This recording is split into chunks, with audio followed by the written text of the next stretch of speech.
Yes, family, blessed love. I pray that all is well. We glorify the life giver and the keeper of life, Emperor Haile Selassie first. And of course, make them all welcome, each and every one. Stepping into the tiger's nest, the Honorable Priest Isaac here with you, representing the Priest Isaac's Institute of Holistic Knowledge. Of course, we're talking about priestisaacinstitute.com. And I'm just preparing, of course, for tonight's Tiger's Nest. Let me say before I go too far, family, I really hope that you are in the mood to spend some time with me this evening here. Yes, we're going to be talking about Haile Selassie, the resurrection. And really, this is by popular demand, really. This is by request. Most of what you see us come and speak about, it's those who are seeking the knowledge and the information who actually ask these questions. And I'm telling you, I have a list of things that the inquiring mind wants to know that I need to get at. But for sure, on the Tiger's Nest this evening, I'm inviting everyone to join us this evening at 7 p.m. Eastern Caribbean time, really. Eastern Standard Time seems to be shifting around. I don't know, but I know what the Eastern Caribbean time is. So let's work with that, 7 p.m. sharp. This evening, we'll be going into the cannabis industry. So this is something that you want to sit in on. Remember, this is a subscription program as well, that you could definitely subscribe to the Tiger's Nest program. And how that works is that you have a monthly subscription. I mean, the program is like 30-something cents per day for the program. Cents like coins, pennies, and nickels. And really what it is, you get the program after it is done every evening, after it's been recorded. We send it via the email and you get it in your inbox in the evening or at least by the morning. So what you do now, you actually create an archive for the radio program, the Tiger's Nest. Of course, it's not just a radio program as if we come and just, play music and have a good time.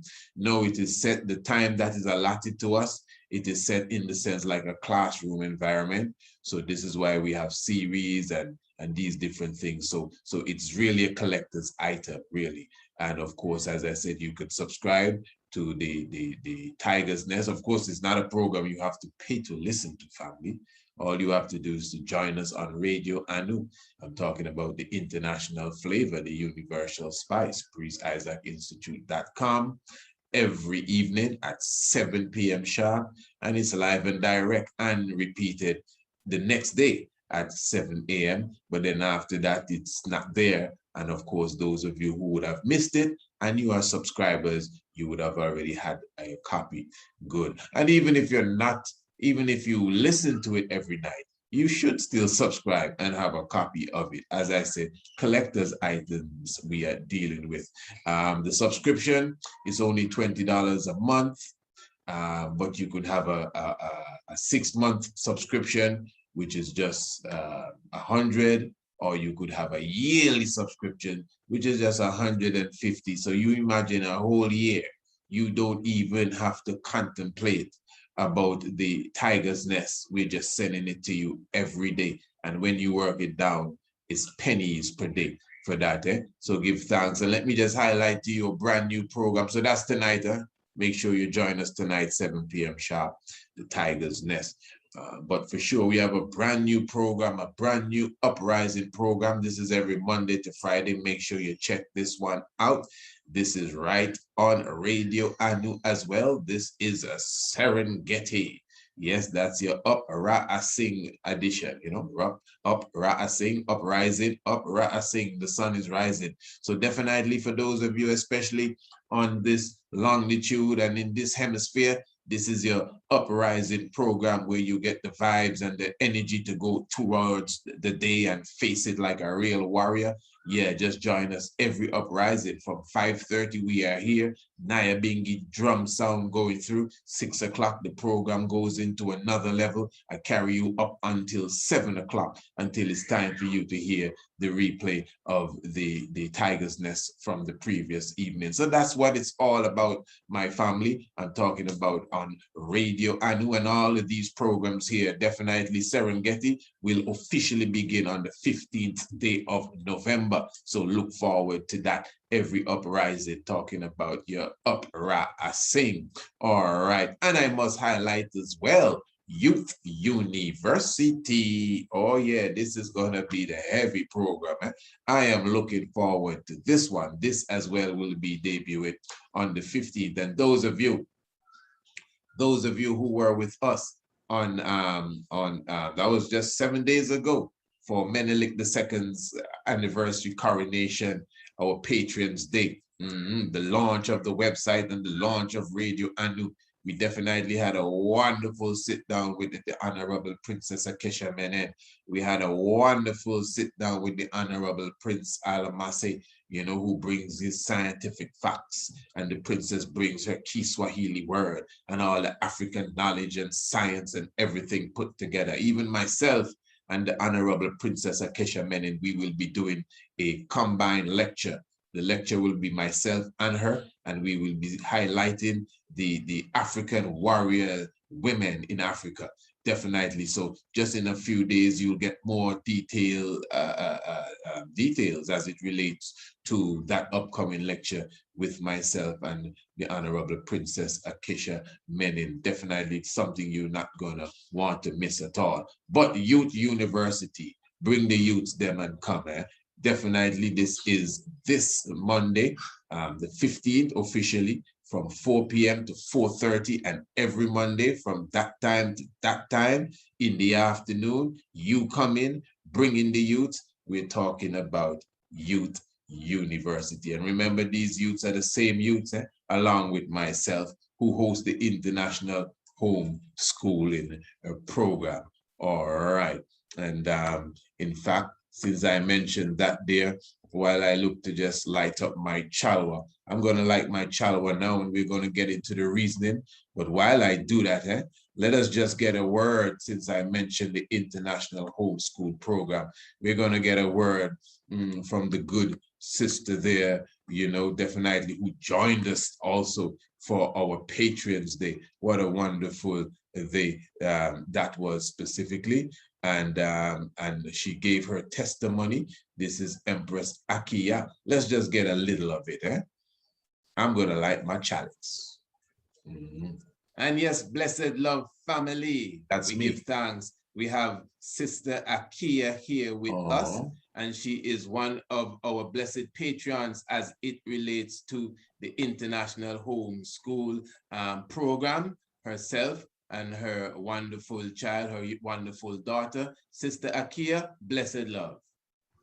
Blessed love, Honorable. Oh, give thanks. I would just like to ask you, since you have been partaking of the International Homeschool yourself and the young one now for some days and a few classes has gone through, what do you think thus far of the International Homeschool Program? I believe it's the best investment I could have made for my daughter and for myself as well, because learning astronomy and African heritage, it was needed. It was much needed, and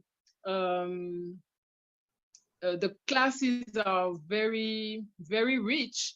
So it takes us some time to actually learn everything. And when we watch videos on the same subjects, we understand better. And we also appreciate the music, the Jumbo Bwana songs, the songs with the countries. It's the best investment I could have made for my daughter's education. So I am very grateful for that. I really appreciate that. You know, this is not something rehearsed, and I must say that has touched my heart very deeply. So the young princess herself, so how would you assess your observation, you know, of her, you know, connection to the videos? Because it's me and the young prince and princess, as you would know, and the princess teaching her Swahili, and we do what we have to do. And how would you say she has adapted to it thus far? She really enjoys it, and she's actually looking forward to the classes. And the fact that your children are also interacting in the classes, it's how would I say? I guess she's enjoying it even more. All right, family, you know, that is a testimony given by the good sister Empress Akia. Of course, I would have expressed that testimony in its own personal video. You could definitely, in fact, I'll put the link for that also in the description, even below this video as well, so you could hear the full testimony. But of course, you could obviously see that that's a proud parent as it relates to our international homeschool program in there. All right. Now, family, what I want to get into here, and this is a subject area that I could see that one's really wanted a strength in. And that is why I actually entitled it Haile Selassie and the Resurection. Now, a lot of what I'm going to say here, you may have heard me express it before. But family, you have to remember, again, just as I say, we are a family. In fact, this is a very opportune time to bring up this. And as you know, I honestly don't have a problem with people commenting and giving their opinions, straight up. Ones never have to be shy, whatever medium you use, whether you comment on the videos or you go on your own platform and say what you have to say about how we deliver the message and XYZ. You will be surprised. In all criticism, we try our best to take such criticism or critique, if you want to call it. You could use the term critique, and we utilize that to our benefit and see how we can better ourselves. But sometimes I think some of us, we should consider what we say. And the reason why I don't really, address a lot of comments is because a lot of it is distraction. But sometimes when you see certain ones make comments and no one even addresses what they say, maybe someone needs to address it, being myself, because the impression you get is that ones would see it and maybe actually go along with it. So even Brother Denzel Riley, and let me be clear here, even though I might say I was somewhat disappointed in the comment, I still cannot be, because in reality, this is a cyber world. And who I'm speaking of here, I do not even know the person. I may have some association through the internet because I've seen the name and the profile in relation to some of the works and videos that I have done. But the other day, we did a lecture there, a program directly dealing with the Osiris mystery and the whole aspect of the 16 and 14 pieces. I'm sure some of you would have seen that video. And although I'm not going to give you word for word, but what the good brother did, the good brother commented on the very video. And I assume it's a he, I do not know the person. His name is Denzel Riley. Denzel spelled with a Z. And his word was that, this topic is something that, we have played out the topic before. Now, we never discussed it on that level. That's the thing. And I think he was saying we need more diverse topics and different things. Now, the reason why I would bring that out is because this is why sometimes I say you have to stay in your lane. Now, Mr. Denzel, I mean, I don't know if he is a teacher or not. He appears to be of Rastafari, so I think he would be happy that we are expressing to the world that which has been hidden for so long, within the aspects of Rastafari. Now, what I was speaking about was actually something that someone wanted a clarity on. And in fact, that someone that wanted the clarity is not the first person that asked me about that 14 and 15 and 16 pieces Osiris was cut into. In fact, I mean, it was because that, this time I said, listen, I've been getting this question for a while. Let me address it. even though I already put it in the book, The Heavens Declare the Glory, I decided that, listen, let me address it to the wider public. Because you see, what you have to understand, sometimes one person may have a question, but that means that more people than that one person has the same question. So, I mean, that's what we're here for, to give a better understanding of things. So although, yes, we would have spoken of the Osiris mystery and him cutting into 14 and some say 16 pieces, and I must do dare say that that whole concept of linking Osiris with Haile Selassie the first, you know what I mean, is not something that we got secondhand from anyone. We actually meditated and saw that, you know, so I'm trying hard not to say that like we created it, because we couldn't create it. It's just the truth. But we deciphered it, obviously. We watched it and say, hey, this Osiris mystery stuff, this is the King of Kings. And then we built on it.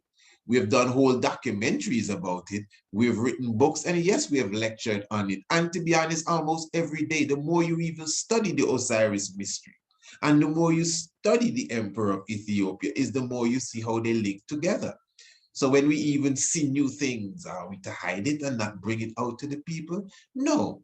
So there's a logical explanation, which we never detailed. Never. We never really took the time to detail it. But there's a logical explanation of why some say there's 14 pieces and some say there's 16 pieces. And we took the time to do that video because ones were inquiring. Honorable Priest Isaac, I've heard you said about the 16 pieces, and you equate that to the Article 16 of the League of Nations. So since it's such a key point, and I always knew of it being 14, can you explain that to us? And we explained it and showed the science now of it. So when I saw the brother come and say, well, you know, like, it's time to stop talking about these things. You see, this is why ones must stay in their lane. And then go as far as to, you know, speak about the diversity of my subject areas. I was like, wow. And just the other day, I was actually saying, you know, if you notice, we speak of so many different things. I think the previous thing we uploaded was a discussion about the tarot card, or tarot cards. I'm saying tarot now, like tarot cards. The other day we did we uploaded something directly dealing with dreams. Look at those different subject areas. Dreams. If you're speaking of up-to-date things, this year they moved 22 mummies from one museum in Egypt to another museum, 22 key royal mummies. We did a whole program on that, all of that in this weekend. Look at these different type of subject areas. We don't just come and talk about one thing. And none of these subject areas directly or as such is about Haile Selassie as such there. Let's put it that way. You know, we had the Honorable Chef India with us, all of that in this week, you know, speaking of raw food and these different things. You know, how to prepare raw food, you understand. And then, of course, we went through a whole series of the Black nobility of Europe, and we were talking about King James, and at least the discussion of if he's Black or not, you know, but we are positive of the Black nobility in the Roman Catholic papacy and the Roman emperorship and the different saints. And of course, we went through the whole coronation. Remember, we had the sister with us talking about the power of crystal. My point is, and I know some of you listening saying, oh, priest, don't worry about them. Oh, you don't have to waste no time. This ain't no wasting time. This is a teaching moment. It's not he I talking to, I talking to everybody. This is a teaching moment. When it's time, when it's the teacher's time, make the teacher teach, because the teacher know why he's teaching. Because that's how I judge the teachings. Because if somebody is going to tell me that I need to talk about more diverse subjects and nobody check that person, well, I have to come and check them. Nobody check him. So I have to come and let him understand, well, I think you are mistaken. I'm not upset with him. I ain't vexed with him. I just believe he's out of place. And a lot of people does be out of place, but because it's one that appears to profess Rastafari, he should be happy to hear me express and explain in more details to the young ones who may not have been as mature as him in the whole realms of who Haile Selassie really is. You know, this is a serious thing, eh? And as I said, this is a teaching moment. And sometimes I think I have to take the time to express these things. So this is not a game. And in the midst of the sheaf that is growing, there's wheats, and the wheat that is growing, there's thorns.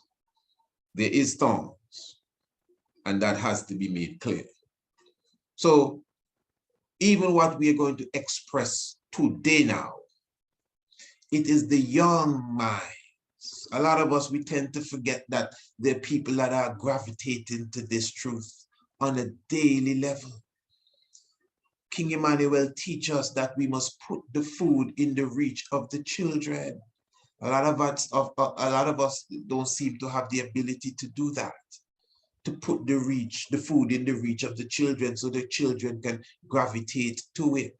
The young minds, the youngsters, the little ones, the babies, these babies we feeding.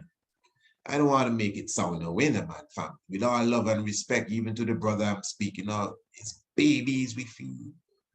Babies, listen, hold on there, man. Don't go nowhere. Don't go nowhere. As I said, I hope you have the time to spend with us. You see, the reason why we have to, say these things sometimes is because this is a serious thing and we don't want nobody distracting us in this time. Hi, my name is Nyla, and I am 7 years old. I like my astronomy class, and I am loving it. And I've been learning my planets like the moon and Earth and the All right. Give thanks to the Honorable Princess Nyla, Give thanks for such joy and happiness that you share with us. Family, this is what it's all about to me. I do not know what some people are seeing here.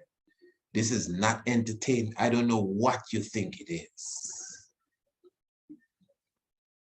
But this is about the liberation of my people. If you got a better way of doing it, it's better you do it. And don't try to get in the way. And honestly, those of you who are enriched by it, yeah, man, sometimes you gotta put them people straight, man. You hear what the young princess say, man. Looking forward to learning, because you have to know how to put the food in the reach of the children, not just children too. You have to know how to teach old people too. You have to know how to teach your peers. So, I mean, we don't have everything. So it's up to all of us to come together and do what we can do to assist each other. All right. Yeah. And since we're talking about the young ones, family, as I said, I hope you have time with me, man. This is one of them moments you just got to spend some time with the brother. All right. I just want to say a blessed Earth Day. It's today.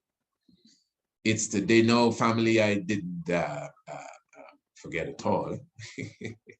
Yeah, definitely give thanks to young Benjamin. Yes, this is young Benjamin and all the love coming from his full family, from his mother, Tiffany Bradshaw, specifically young Benjamin. He is turning 7 years old today, or 7 years young, we should say, 7 years of age in the 7th cycle of solar return. So the 7th solar return. So we give thanks, oh young prince, young Benjamin. He also, one of our scholars from the international homeschool class. And today is the 10th. It is the 10th of November. So his birthday is the 10th of November. So what we're going to do, family, we're just going to take a quick look at exactly what was taking place in the heavens. Yes, young Benjamin, I know you're watching it. So we're going to take a quick look, and young Benjamin knows his astronomy well. He has already got his certification, or certificate, I should say, for that first year course of the international homeschool class. So I know what I'm going to be showing him now, and he may already know all of this because we also did some courses or some projects within the course where the young ones had to know where the planets and the stars were really as it relates to their birth. But anyway, for the record, we're going to go through it now. So family, this is what we're doing. We're going to go through using the stellarium. Let me just make sure we have absolute darkness, and I'm going to take out the planets. Okay, I've showed you how to use this already, haven't I? Okay, let us use the location. Let us get in the location. The young Benjamin is in Canada. All right, so we're going to put it there exactly how it looks where he is. And I'm going to look at the time, and the time is very important. We're going to use the same time, but what we're going to do, instead of 2021, we're going to go back 10 years. So it got to be 2011 on that day. All right, good. Now, basically, the heavens is really the same, you know. So just for ease, I'm saying ease, I'm going to use the central point so we can just see what the heavens is saying. All right, perfect, good. So, I just remember that everyone here may not understand, so let me get the lines and let me get the constellation out for you so you could see them good. All right, so you could see the fish. This is the fish. This represents Pisces, the fish. And you will have, you know, Capricorn, and you have Aquarius here. This is Capricorn here, the goat. So these pictures are put here so you could understand them better. This is Sagittarius, all right, and this is the Scorpio. All right, so Honorable Young Prince Benjamin, this is where the sun was when you were born, and this is where the sun is today, is right basically center of the constellation of the balanced ruler, which is Libra. I know plenty who follow their astrologers and their astro misguide and their horoscope may have things to say. And what about Scorpio and all of that? This is not astrology. This is astronomy. This is the real deal. This is what is going on. So when you were born, my young prince, the sun was inside of the constellation Libra. It would eventually soon be leaving Libra, the scale, going into the constellation of Scorpio, which is one with the constellation of Ophiuchus, which is the serpent holder. Now, inside of the serpent holder, not just Scorpio, but the serpent holder and Scorpio is one family. The serpent holder and Scorpio is one. Long story, that's not what we're going to go into right now, but you had Venus and Mercury inside of the serpent holder, young prince. All right, and that was when you were born, the day when you were born. Good. Then now, the fish again, the constellation of the fish, some say the fish is, you have Jupiter and you have Uranus, both at the both extremes of the Pisces constellation, and then you have the moon inside of Aries. Wonderful. So you get a good idea. Mars was inside of Leo just by the star known as Regulus, and Saturn. Saturn was literally coming out of the womb of the Virgin. My Lord, I will look into the planet Saturn very carefully and see how you relate to the planet Saturn as it was coming out of the womb of the Virgin. So family, remember, you know, we do this, maybe not visually yet, but we do this every Sunday on the Sunday morning program that we have on Radio Anu, which is the Sunday morning's cup of tea. The name of the program is Kidemi, our Sunday morning's cup of tea, where we, you know, we have the life announcement. All you have to do is email us and definitely give us the information, especially if you have a young birth, a young born, a young child just came into the world, and we will wish them blessed Earth Day for they come into the earth. And of course, we will highlight what is going on in the heavens when they were born or when you were born or whoever. We'll let you know what was going on. Good. Obviously, you have enough things to talk about, Hope you have the time tonight. Let's listen to some of this, man. In fact, let me get this from the start. Rastafari.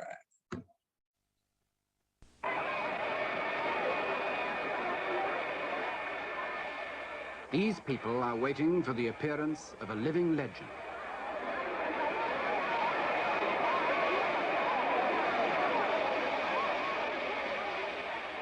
Ministers of government, ambassadors and their wives, princes of the church.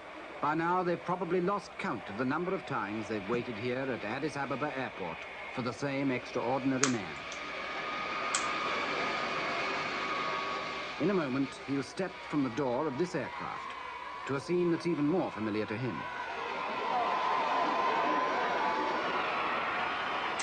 And here he comes, the legend in person. One of the world's best-known figures and faces, and one that most of us know least about. Father figure of modern Africa and relic of a vanishing world, feudal despot and reforming monarch. One of the last claimants to the divine right of kings, the legendary descendant of King Solomon and the Queen of Sheba.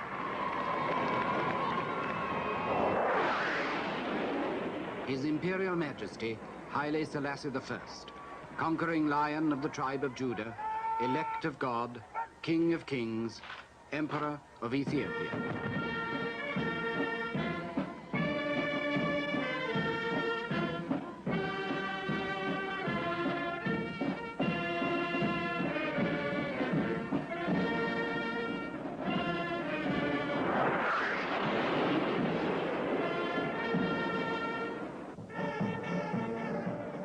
Not long ago, Haile Selassie celebrated his 40th anniversary as emperor, and his own people of Ethiopia came to do him honor.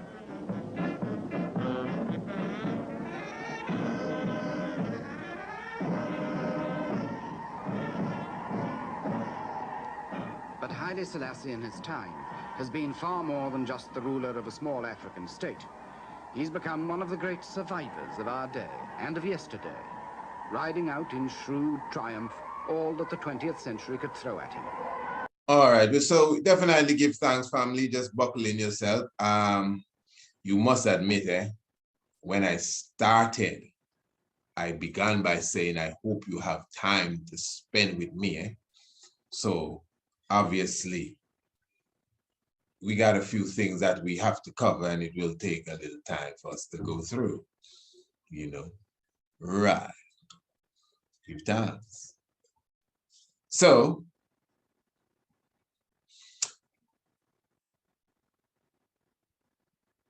the question really is to give more explanation of how it is that we are looking at Haile Selassie. At least me personally, let me talk for myself. And the whole aspect of the crucifixion and the resurrection, because now you would hear me speak. And if you notice, I would highlight that period from 1936 to 1941. I'm talking of specifically the 5th of May each year. I consider that as a sign to express the reality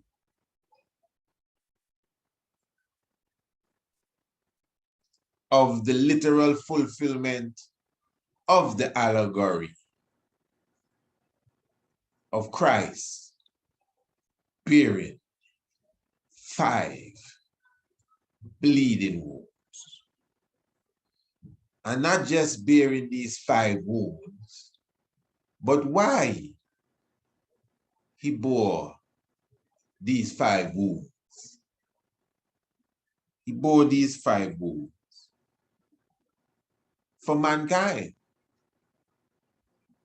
He basically carried the world on his shoulder. So Haile Selassie is not an individual that even now I would even attempt to try to quote unquote prove to anyone of his divine state. Whether you agree or disagree, you, I hope, have some comprehension of why Rastafari would hail the king.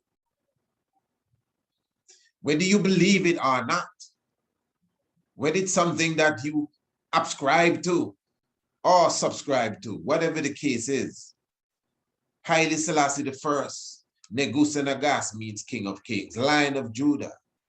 So we see this as fulfillment of even biblical prophecy, return Messiah, Solomon lineage, a heap of things we can get into this right now.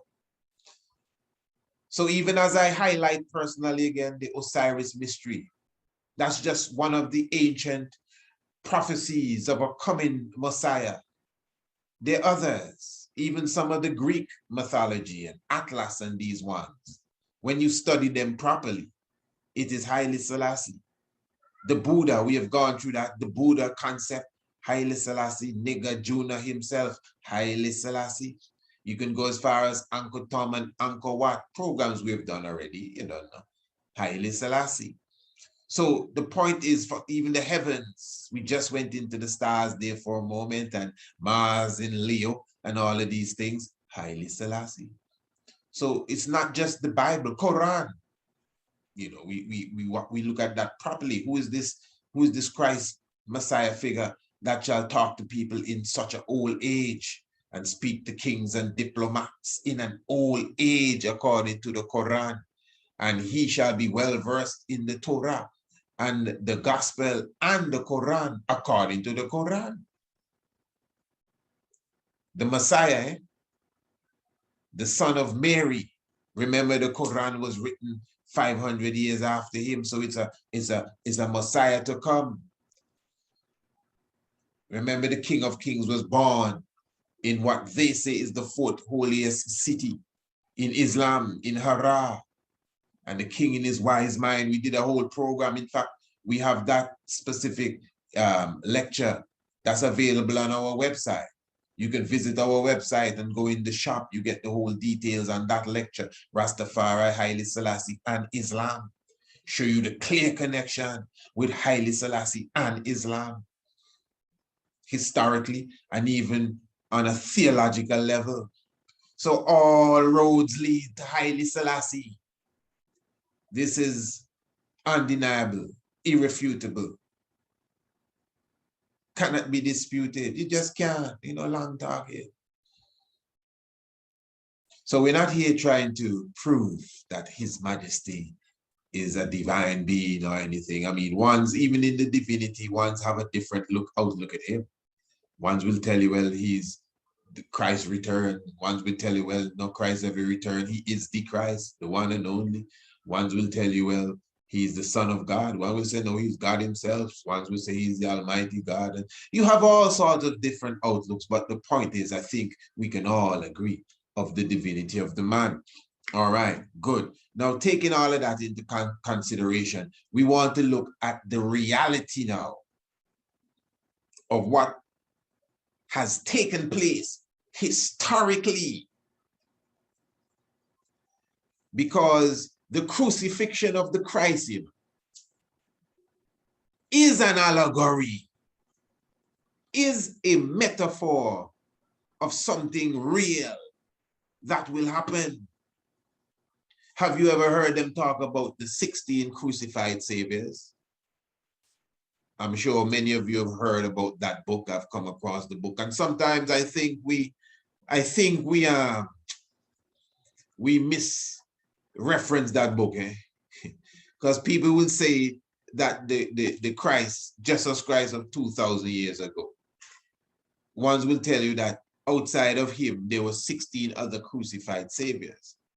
But those 16 crucified saviors are mythological characters. They're not people, you know. So whoever these crucified, whether it's Mithras or Dionysus or even the same Osiris and Heru, these are, again, allegorical characters. That's, I don't think there's no big argument there.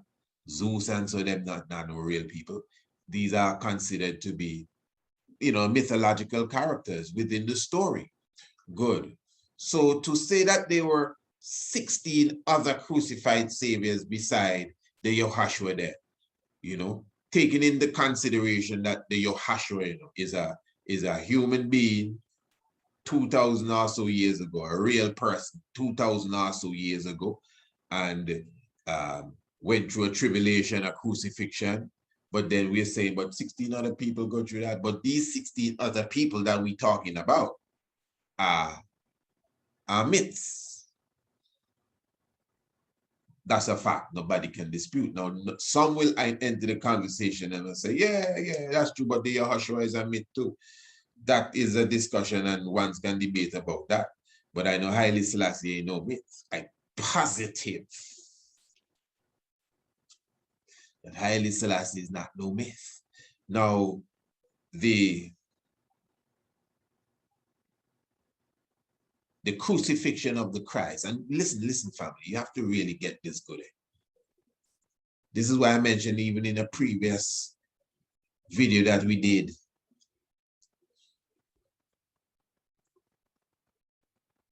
that when you read the four Gospels, or the Gospels of Matthew, Mark, Luke, and John, and we just study the story of the resurrection alone, there's so much differences between the story. A lot. And some key differences, man. Very, very key differences. Like when you highlight them, you must say, nah, man, this, I mean, one person can have a different opinion, or one person can see it slightly different, but this story is just the total opposite of what this other brother is saying. All right.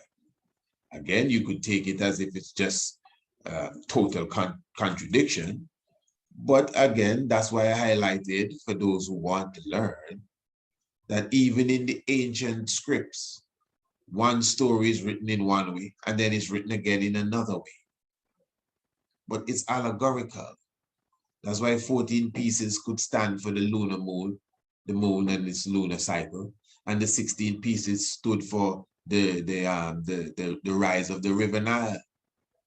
It depends on what you're dealing with as it relates to the allegory. You see, that's one of the main things we have missed, you know, man. That's one of the main things. That's why we've been doing them programs for so long, man. That's one of the main things we miss. The symbolism of our culture, symbolic aspect of our culture. It doesn't mean a story may not be literal, but the way it has been written is very symbolic. Oh, my man, we're Africans. That's how we teach. That's how we express ourselves. I've been saying that for a while. Listen, we teach our history. You should write this down. We teach our history. We teach our culture. We teach our religion. We teach our morals. We teach theology, and keep in mind, we teach history as well. All of these things we teach by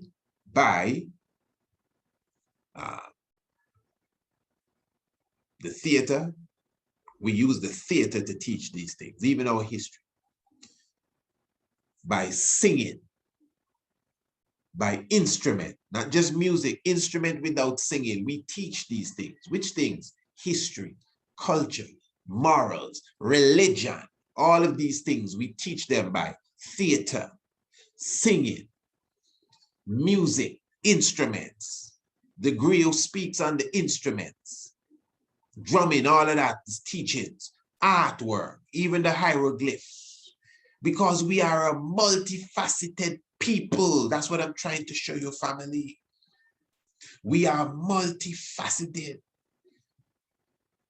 That people say that King James black, we just did a program on that, whether you believe it or not. So if he really black, then that alone should tell you, well, there got to be more science in that Bible then. You understand? It's a science book. It has a science in it. It has a rhythm in it too. Even when you just read it, the story is layered in so many different ways. Some of us, let's say we love the Bible so much. We don't love the Bible, you lie. We don't love no Bible and we don't appreciate it because it's full of so many codes. And when you unravel the codes, the Bible lovers, I don't want to hear all that. I just read it how I know it. And Peter said to Paul, and the story done. No, man, we have to go deeper than that. So I'm showing you that the allegory now, take it or leave it, it's up to you, that speaks of the crucifixion of that Messiah is fulfilled in Haile Selassie. So what you got to do now is check his movements. What you have to do is check his history that has already been set. Number one, we know who he is. That's why I said we're not battling or arguing who the king is. We're not trying to prove nothing. We have established his divinity. Even if you want to say he's this, and this one will say, well, no, he's a little higher than that. And this one will say, no, man, he's more higher than that. Well, listen, but we know we're dealing with the divine being. Positive, no argument, good. So obviously his life, man, his life must be an example of something that is prophetically rich. Remember, Rastaman started to hail the king even before he go into the Ethiopian-Italian war. Before he went to the Geneva and speak to them at the League of Nations, before he went into quote unquote what they call exile. Rasta done hailing him, so when the king go conquer and return, man, there's more reason to hail the king again. So wow, it's not like an old story. And when he done gone, we say, wow, this is who the man was. No, while the man was here, early and bright, we say, yeah, man, that's the man, you know. And we start to hail the king. Even before the king was crowned, the whole world picked him up. That's why the Europeans had to bow. That's why Mosiah Garvey had to say, hey, check in Africa, the prince shall be crowned. Marcus Garvey never said so. It was a play. He had a play where a king and a queen was crowned. He didn't say anything. Again, because we have been educated, Europeanized, etc., etc. We would say that. But Marcus Garvey having a play, Mr. Garvey having a play, that's theater. I just explained, that's how we teach. We use the theater to teach. Mosiah Garvey is an African science man. We use the theater to teach. So he's teaching that a king and a queen shall be crowned in Africa. A king and a queen. A king and a queen shall be crowned in Africa. That's what he did in the play, just before the king and the queen got crowned. And then you're going to jump up, oh, Marcus Garvey didn't say anything. Even if he didn't say anything, he said it clearly because he's an African science man.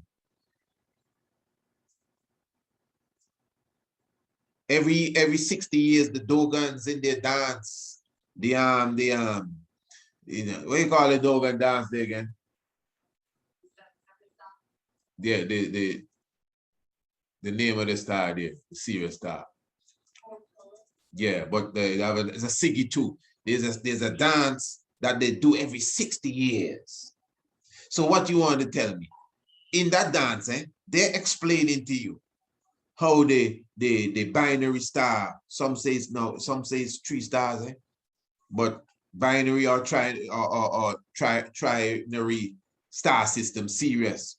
They're explaining to you how it works. They're giving you the mathematics, they're giving you the angles, they're giving you the science. So if I'm to tell you, hey man, yeah, the Dogons having the session today, go and check them out. They're going to explain to you how Sirius work. And you just go and watch them in all their pretty, you know, bands and get up and their mask and they're dancing, they're drumming, and they're spinning around, up and down, up and down. You might come home and say, but hey, I was there all day. They never explained nothing to me about how Sirius work. But you see, that's what was taking place. They were explaining to you, but that's how Africans do it, family. It's important to know what I'm telling you. This is very key. This is not entertainment. We want you to comprehend this. from our heart. I'm telling you. So this is how Africans teach the thing. So if Africans really had a hand in the Bible, Rasta, the Bible is laid like that. It's deep allegory. I've been saying that since when? You must be tired of hearing me say this. Deep, deep allegory. So the allegory again of the crucifixion of the Christ.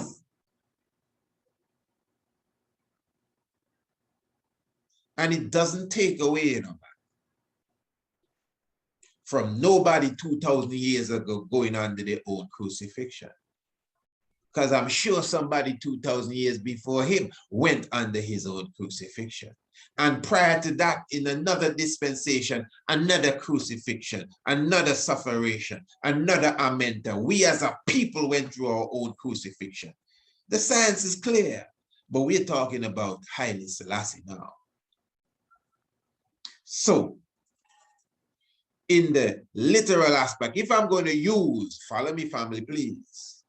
If I'm going to use the 5th of May to the 5th of May, 36 to 41, to highlight the, if you want to say I'm coming to that, 36 to 51, or 41 party, 41, 5 years, 5th of May, maybe in the 5th month. Cinco de Mayo, I bless Spanish. So Cinco de Mayo, 1936 to 1941, the 5th day and the 5th month and the 5th, the 5 years apart. The 5 is very symbolic. That's why Bobo Shanti, the 5 and the 5 bleeding moons and the 5-point star, it's this 5 is the symbol of grace. 5 is the symbol of grace. So I'm showing you now, science family, the science of it, that these what Haile Selassie went through during that time, the significance of what was going on the planet. When you equate it to what he went through and what he did, then you understand why we can definitely say he's the man that made that 5 bleeding moons. Don't care what nobody is talking, trying to diss the king with their ignorance and their lack of knowledge of the emperor. Give thanks, this is a different time. The institute come to clear these things up. Nobody can get in our way. We know little fluffy, cotton candy talk. This is real. So Haile Selassie the first at a time, and we will repeat it. Repetition is the mother of learning. All the world was under the colonial grip. There was never a time like that. Not even Alexander the Great and Napoleon in their time has ever seen conquest on the level of how Europe band together. It's not no Britain and Portugal and Spain. And so, yeah, that's who it was. But they had a one mind. It's not they come together at the Berlin Conference. It's they come together and decide who taking what, So it was a united Europe, Rastafari. Trust me, that took over the world. Not Africa, the world, the whole world. China, Japan, Indonesia, India, all them places in man. The United States of America is a colony. This is who I hear say it's registered in Amsterdam as a cooperation. This is who knows be talking that now. Taj Tariq Bey. If thanks, my Lord. Yeah, but the point is Europe. Ethiopia alone escaped. Ethiopia alone. They say there's one country, not Liberia. Not Liberia. Liberia is a colony of the US. Not Liberia. He's after that. There's a country, man. Oh, man, I should have checked it. There's a country there's one other little country that some say historically, officially was never colonialized. I think it's Manila, something. But anyway, but we know, in Africa for sure, Ethiopia stood strong. Now you have to understand, again, the time period of the coming of Negus and Agas, Haile Selassie, and the coronation and all of this. So when Mussolini invaded, remember Hitler, just the other day we heard somebody on a documentary saying this. I said, yeah, we've been telling people so long. Hitler and them was making boots out of black people's skin. Boots out of black people's skin. Could you imagine all of Africa, the breadbasket of the world, the heart of the world, all of the countries, all of the territories under the colonial grip, except Abyssinia. Menelik, the granddaddy, destroyed them with Makenin and Empress Taitu. You understand? And then the emperor of all now, Haile Selassie, the first and the last, come and set up shop. You think it is a joke? As long as the war prolonged, man, you have to understand it. This wasn't just an invasion. This was the beginning of World War II. You have to understand this was World War II taking place, not no invasion. During the time of Menelik, with all due respect, that was an invasion. This was World War II. That's why history acts as if it was no World War taking place. This is how it began. I'm going to prove that now. I hope you have time, family, to be with me. You know, for those who really want to learn. A good brethren of mine touched me on the other day and said, my Lord, I'm one of them man that love the long videos, my Lord. You don't have to rush no video for me. I stayed until the last drop. Yeah, it's true. For them that like to be entertained, because it's entertainment, you know, YouTube entertainment. Some people stay for 10 seconds. Yeah, I do it too. I mean, I skip through people things. I don't have the time to sit and listen to all of that. So if I ain't got the time to sit and listen to all of what I have to say, all powers to them. But enough respect to all of you who have the time, no matter what, to sit and listen to what we got to say. Because for sure, it is something that is beneficial. And enough respect those who will take it to the very drop. Thanks to the man, Starkey, you know. So, the reality of this time, I'm trying to show the family. Just imagine if these killers were making boots out of black people's skin. Just think about that. What kind of world we would be in if Haile Selassie I did not conquer the enemy. Just think about that. Don't think, just imagine if the story went some other way. Just imagine the story going some other way. It would be a different world. We wouldn't be here talking about that. It would be a different world. Why? Because there was only one more country in Africa to get. They don't have Liberia, I tell you, man. You still talking about Liberia? Liberia fly a US flag with one star. You understand? All right. Well, there you go. All right. So, enough respect to all Liberians. No disrespect to the country. All love, family. All love. I'm just trying to show you that how history tried to balance it with Ethiopia in the colonial era is no, it's unfair. We've been defending our independence since Noah built the ark. That's a phrase we use here in Antigua. I don't know if it went down good with you since Noah built the ark. It means a long time ago, you know? Yeah. But so the point is that Liberia was formed from ex-slaves, as they call them, that was sent over by America to actually create a colony to some degree. So, so what was there before they created that? Something that they mashed up too. So Ethiopia really stands alone when it comes to defending its independence. It's an important point, family. Man, I'll speak about this forever and ever. Man, talking about, we hear this already. Hear what? So what? Wait. That people that never hear this. This is the gospel truth. You see, this is what I'm saying, you know. This is why I say, ones don't understand what it is to be a Rastafari. Your duty as a disciple of Christ is to spread the gospel of Christ all throughout the earth. This is the saving grace. See, like how people talk about Jesus dead and resurrected and all of that, and it's the saving grace, and that is the you know, the blood and all of that. You see how much emphasis they put on that? Because they consider that important. I hear Granny tear up a man's skin for that already, you know. I wonder if you understand the language. I hear Granny tear up a man's skin for that already. Meaning that he specifically, he on a radio program. And he's saying that he like some new age kind of Christian. And he's saying, well, you know, Christ is the real Christ. He didn't really get crucified. He was on the cross, and you know, they thought he was dead. And you know, and there was this other theory, this is what he's saying, that I listened in the program, that it may not even have been him.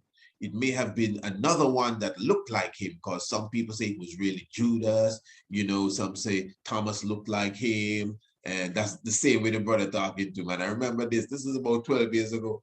But I believe that, yeah, they did crucify him, but he didn't die. No, I know them theory. I sure enough of you know them theory there too. And in fact, you know, you can find these theories in some of the books that have been taken out of the Bible.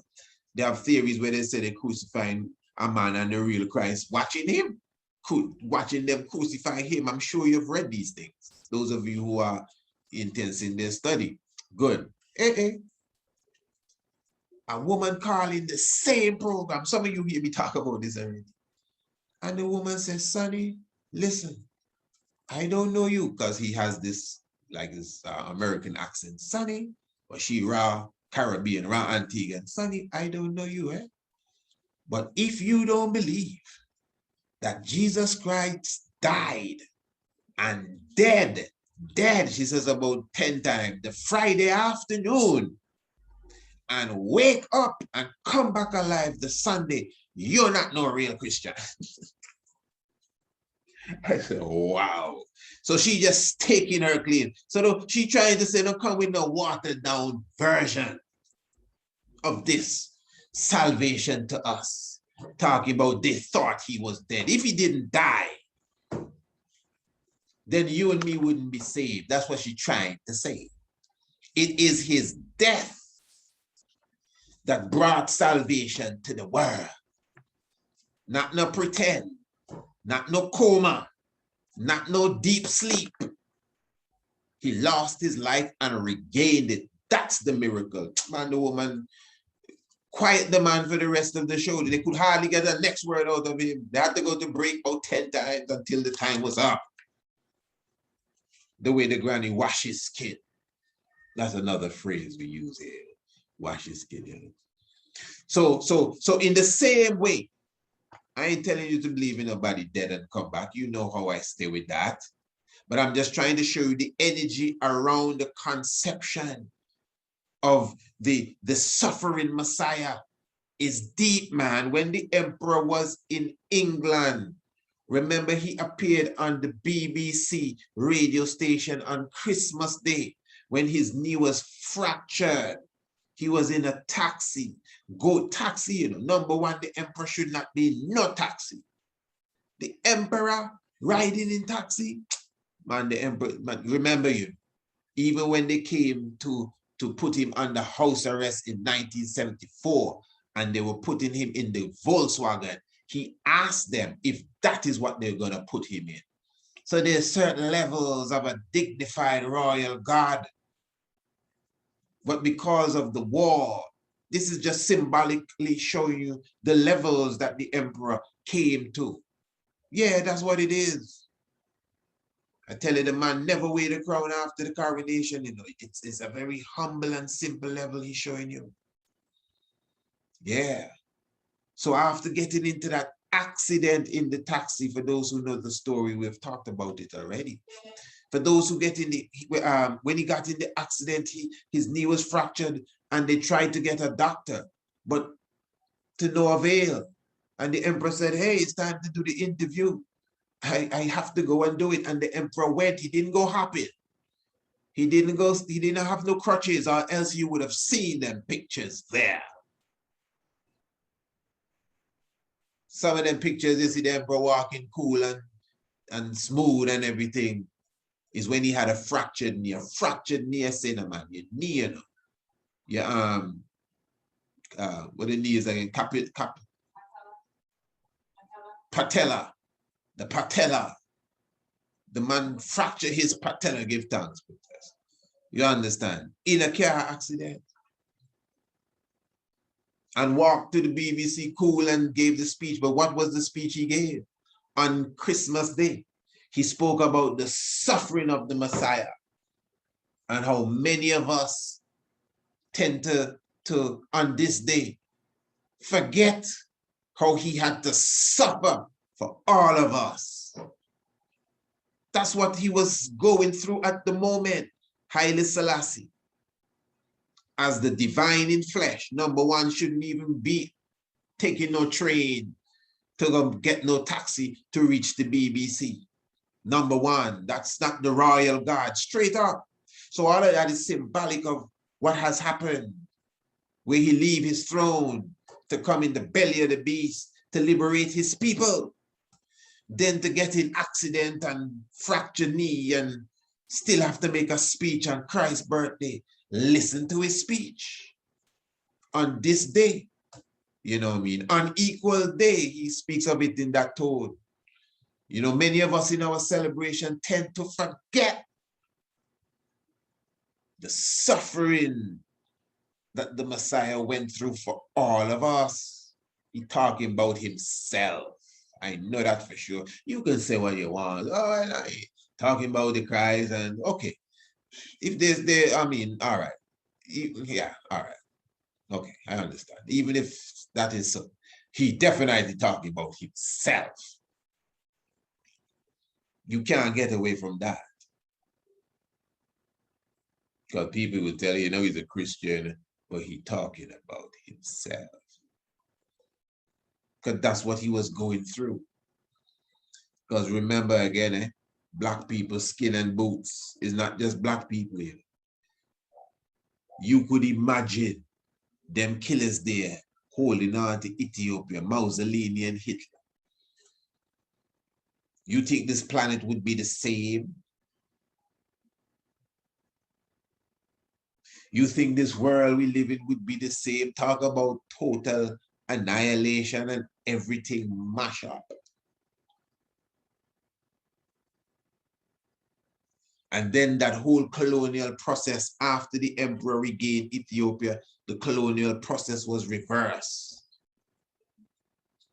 This is not Bible, you know, man. This is history. And I'm trying to show you that period of 5 years, man. That period of 5 years. All Rastafari should acknowledge that time period with respect and reverence. In the same way like the granny had to call in to defend her Jesus crucifixion, knowing what it meant to her. You see when the king stand up here, you see this here? The most dramatic moment at the League of Nations. Hey, listen, man, wow. Let's do some video, family. Rastafari.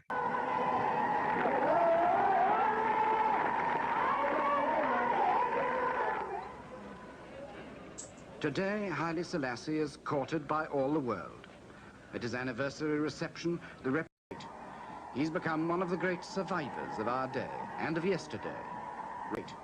He's become one of the great survivors of our day and of yesterday.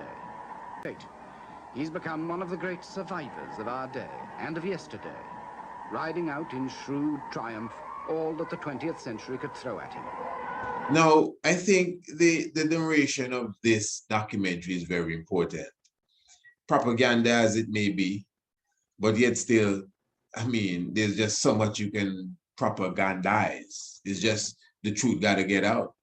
And there's some key snips in it that I would like the family to listen to carefully to understand all what I just explained a moment ago. But Haile Selassie in his time has been far more than just the ruler of a small African state. So he's saying, but Haile Selassie in his time has been far more than just the ruler of an African state. He's become one of the great survivors of our day and of yesterday. He has become one of the great survivors of our day and of yesterday. So that alone tell you how long he's been here. He has become one of the great survivors of today and yesterday, all you young ones who just start to hail the king, eh? Welcome. Welcome. Me alone, trust me. My mission is to develop Rastafari where when you come into this, you can come in comfortably. Not this knockabout thing and we don't even know where to go. I serious, eh? I serious. Nobody can tell me nothing, man. We organized. We look organized to you. I've gone somewhere else now. But anyway, so those young ones coming in, welcome. You check it. Don't worry with no detractors. Feed on the knowledge of truth. You hear what the man saying there, man?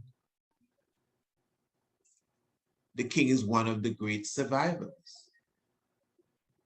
of today and yesterday. But listen to this. Riding out in shrewd triumph all that the 20th century could throw at him. Riding out in shrewd triumph all that the 20th century, and I would say the latter part of the 19th too, could throw at him. What does that mean? The man live out the 20th century. Eh? What are you trying to show you? Like what we just explained a moment there. Not just the knee fracture, you know. The knee fracture was almost like just a symbol too of what the king really was going through. The fracture of the knee in him, man. That wasn't the crucifixion in him, man. That was, I mean, that was like a symbol, a harsh symbol too, eh? Imagine something literal being a symbol of what our God really going through, man. We've done a video on something similar to this when we were highlighting the footsteps of the emperor. You should check out that one there.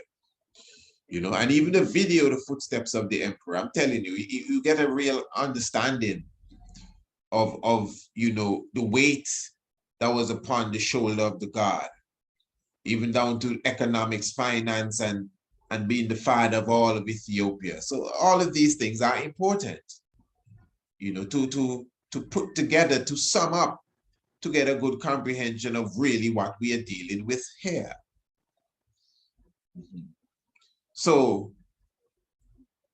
we definitely have now, you know, the 20th century, all that the 20th century could throw at him. There was a lot of things that the 20th century threw at him. That's what he's trying to show you. And he has ridden out, or he's riding out, at least at this time he is showing you coming out here in shrewd triumph, all that the 20th century could throw at him. So that means the 20th century tried enough things. As you can see, they try to take over his kingdom. You know, think they try assassinate. You watch the video with the Pope when he visited the Pope. I think we'd have to do that video over again for the new people. Yeah, they have new people that don't even have the time to go back in the archives because we're bringing out new videos every day, almost every moment. But clearly showing you, people talk about, what's his name, Fidel Castro. One of the things about Fidel Castro is that they say he was, they had about 20-something attempted assassination on Fidel Castro life. That's a lot, eh? Yeah, but wow. But they don't talk about the emperor. No, man, they're not going to tell you nothing about the emperor. They're going to keep that out because they don't want you to know. All right, let's follow this now. Italian dictator proclaimed he would create a new Roman Empire, and he aimed at the one place left for imperial conquest in Africa, Haile Selassie's Ethiopia.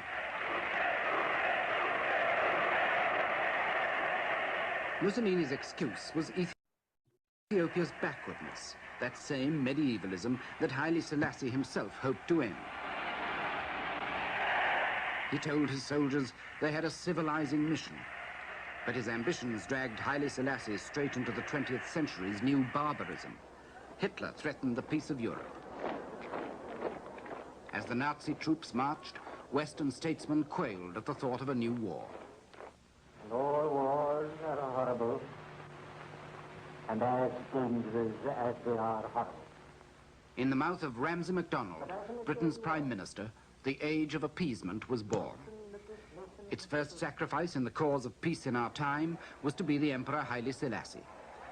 All right. So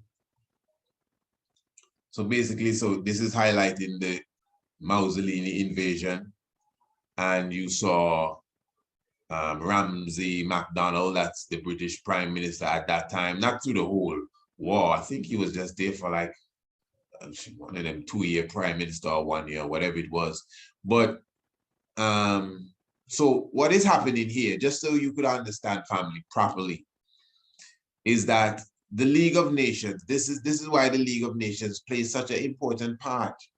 And Emperor Haile Selassie I, even before becoming emperor, placing Ethiopia in the League of Nations. That's such a shrewd move. Again, strategic. I mean, to show you how clever the God is. Eh? So this is why he could even have a say. Even though they were dissing him, that is why he even had a say at the League of Nations, because he was a member of the League of Nations. He was the second speaker that day. All right. So now, really remember the League of Nations. Again, Article 16. Remember, Article 16 clearly showed that, hey, listen, man, anybody within this league here that is supposed to, you know, attack another member in the same league, we're not going to even look on you. We're not going to vote about anything. We're going to just cut you off. We're going to expel you. But Italy attacked Ethiopia. One member of the league attacked another member of the league. But they didn't expel Italy. In fact, they voted on Italy's status, and they voted on if Italy should be given Ethiopia. And they ended up annexing a part of Ethiopia to Italy, and a heap of confusion. Eh? Yeah, man. So when you observe all of this now, this was totally against the rules that they have established on the League of Nations, or at the League of Nations, because their motto was collective security. Follow me, fam, please. Their motto was collective security. So once we are together, no one is supposed to be harmed, because one member will take care of the other member. Nobody took care of Ethiopia. Nobody rise to the occasion to Ethiopia that had power, that could give Ethiopia arms, guns, ammunition. None of the European countries move an inch to Ethiopia. Britain, nobody. They ended up saying they have embargo to both sides. As this documentary says, to Ethiopia, it was a death sentence. To what do you call it? Italy, it was a green light. You check? Yeah, a death sentence, but the sentence never go through. People get sentenced to death and live in it. That's what it is. They sentence Ethiopia to death, but it lived. Because Italy had squadrons and planes and tanks. How much tanks and what do you call these things? Aircraft carrier ships. Aircraft carrier ships. That's what you have. And Ethiopia had about 2 planes and a tank, or something like that, or a plane and 2 tanks. It's 1 and 2 of the other, something like that. During that time, some rusty musket guns, you know the reality of it. So that's why it was a death sentence. Nobody expect Haile Selassie to come out of that. You know? Trust me, the man, as noble as he is and how much respect and courageous, it's sad to see, man. That's what them people were saying, you know, over the tea and sandwich and biscuits in the afternoon. It's sad to see that that's how the emperor is going to go down. He's such a noble, dignified fellow, you know. Oh, it's such a sad thing, you know. Yeah. The Lion of Judah conquer. That shook the world, Rasta. But you see, they're not going to teach you that. And ones want to come and get it my way for teaching you that. Can you imagine that? They're not going to teach us that. So hear what he just said now. Listen to what he says. Because remember, they decided to take the king like a lamb and just throw him to the wolves. so that they could calm down the wolves. Because they're afraid of the wolves, you know. Yeah, man, Hitler and Mussolini had them man shaking. And they were not in the mood for no confusion. So they threw the Ethiopian king to the wolves. That is why now the narrator in this documentary used the language of sacrifice. He just said it, eh? He used the language of sacrifice. Remember, even the crucifixion of Christ is a sacrifice, because his crucifixion is symbolic of the lamb that was put on the altar that was sacrifice. So when the language is used here of a sacrifice, it's not by mistake. It's the allegory becoming flesh. It's the allegory becoming flesh. Prophecy becoming history. Britain's Prime Minister, the age of appeasement was born. The age of appeasement was born. What does that mean? We don't want no more war. We already fought a war in 1914, so till 19, that came to end in 1919. Is it that long? 1916 also. World War I. World War I. Yes, I think it's 1914. World War I started. Yeah. And till about 1918, 1990. That's why they formed the League of Nations, so they would fight again amongst themselves. So they would not fight again amongst themselves. So when they see they have a black African in here, he's not really one of us, you know. Let's just throw him to the wolves. That's what it is, family. This is a history class, you know. Let's just throw him to the wolves. Let the wolves tear him apart. It's all right. That's what they call appeasement. The age of appeasement was born. The first sacrifice in this age was to be the Emperor Haile Selassie. Sacrifice, eh? Sacrifice. And quailed at the thought of a new war. All wars are horrible, and as dangerous as they are horrible. In the mouth of Ramsay MacDonald, Britain's Prime Minister, the age of appeasement was born. Its first sacrifice in the cause of peace in our time was to be the Emperor Haile Selassie. Its first sacrifice. That's the European world. Eh? Its first sacrifice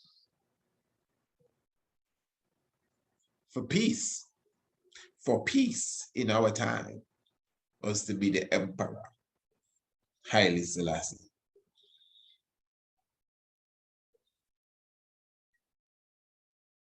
As the narrator said, the Western world quaked at the thought of war. And in the mouth of Ramsay MacDonald, the age of appeasement has come. So he stayed from Britain to tell the world, we can't go to war. Let them have Ethiopia. In Ethiopia, the emperor could do no more than play for time against the Italian threat, winning the loyalty of the tribes and princes by a traditional mixture of prestige and bribery, and hoping that his old friends, Britain and France, would still come to his rescue.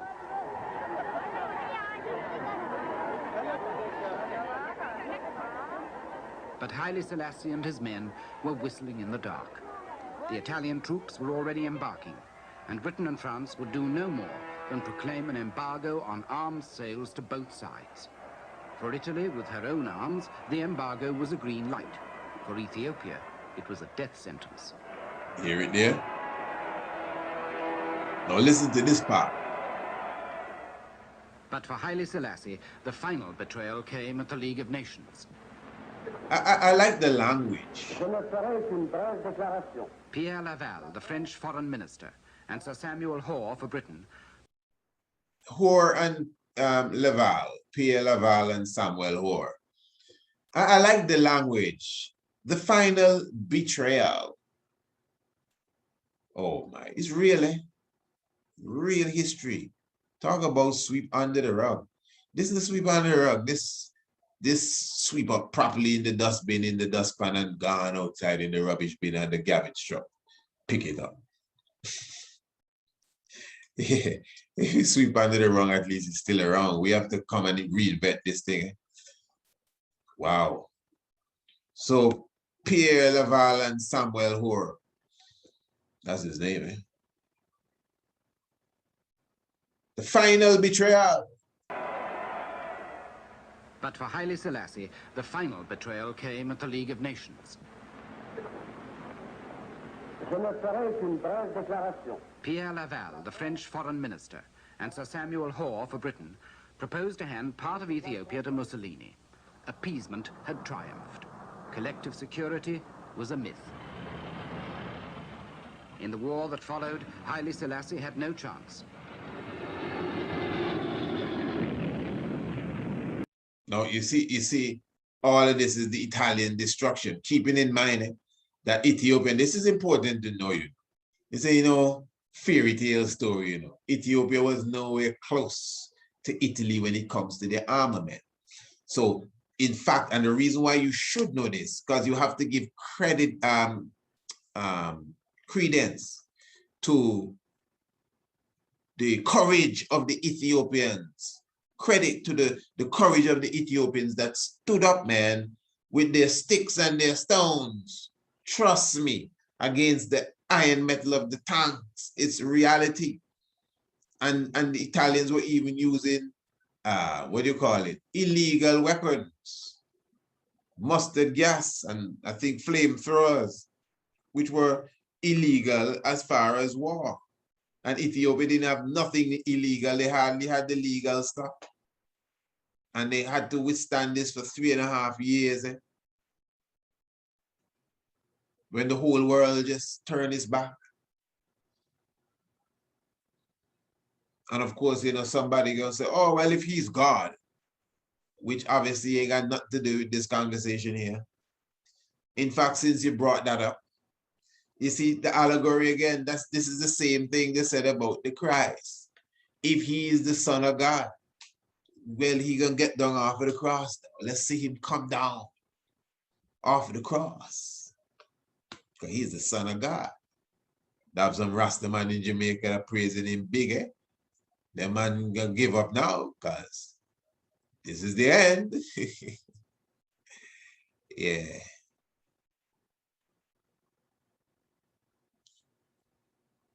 The first sacrifice, eh? Agony of defeat, to confront his betrayers at the League of Nations. Betrayers. Ladies and gentlemen, the second speaker on the list is His Majesty the Negus Haile Selassie. He did so with a dignity that has become a legend. Monsieur le Président, Monsieur le...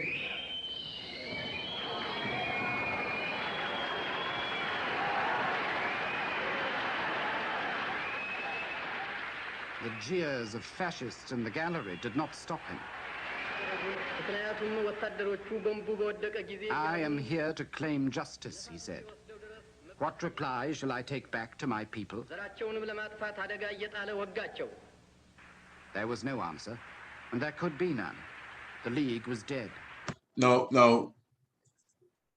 I mean, the speech is much longer than that. Eh? And to be a bit prophetic to you, we highlight this, we see this as the fulfillment of, basic scriptures. When you hear in the Bible, God talking about gathering the nations together, any one of them gathering nations prophecy is this here. This is it in general. This is it specifically, but in general, it's just how the king moved, all the United Nation after this, etc. But you see the key scriptures like Zephaniah chapter 3. that talk about, and Joel that talks about the Lord bringing them in the valley of Jehoshaphat and judging them. One's pull out the Joel a lot, but the Zephaniah, man, we can't overlook that one. To me, that is more on point than Joel. Zephaniah says that the Lord shall gather the nations together to pour out his anger and his wrath and his indignation. Look at here. You check it. And he goes as far as to say he shall speak unto them in a pure language from beyond the rivers of Ethiopia. That is so on point. Man, you can't get no clearer than that. That is Zephaniah chapter 3. You can read it for yourself. Zephaniah in the Bible, the book of Zephaniah chapter 3, speaks of the Lord gathering all the nations together and pouring out his anger and his wrath and speaking to them in a pure language. It's Amharic. He spoke to them in here.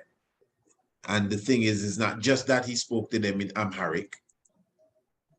You know, that was not the protocol language. You are supposed to speak in a language that's in their protocols, English and French and them sort of see there.